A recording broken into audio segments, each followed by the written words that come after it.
Let's switch over real quickly to leisure.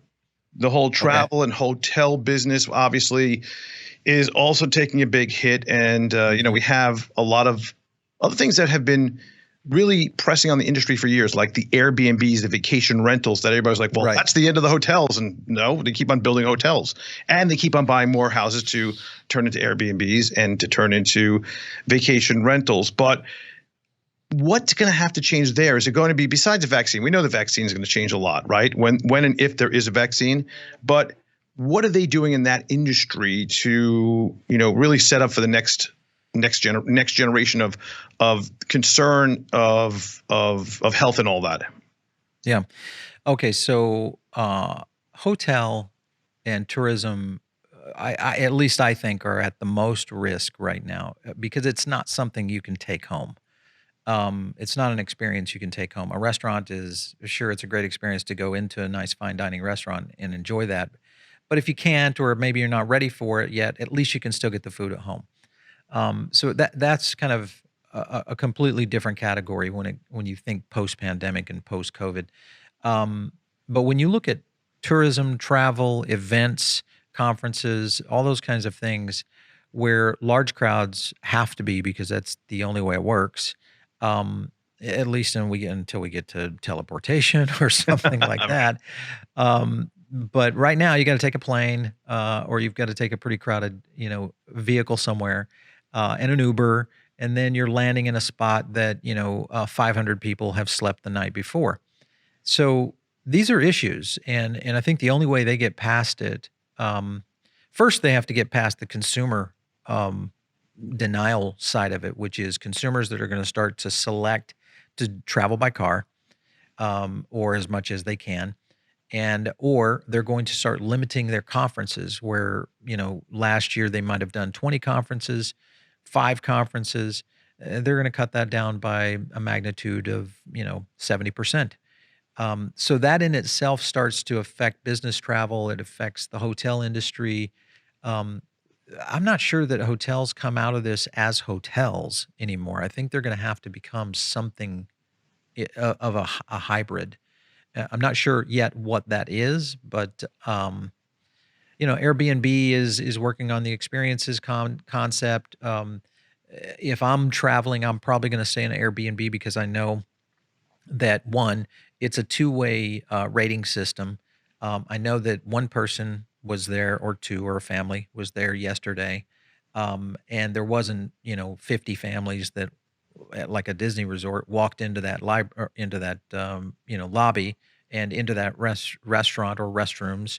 Um, so there's a lot of factors that I think really play into this. And Airbnb, I think, if they go IPO, I think that is going to be one of those that becomes another star because I think they may have the model, Yeah, as long for as they how can make this some is going money. to They're work. still losing money. They were Oh yeah, recently approached by a for sure. SPAC, a blank check company by Bill Ackman this week, but did file their confidential, which is, I don't know what they even call confidential IPO papers because Right. it's not confidential. Everybody knows, but nonetheless, they did Yeah. file their Sure. IPO papers on that. So the hotels are vulnerable. Obviously, Hmm. destinations are in question. Yeah.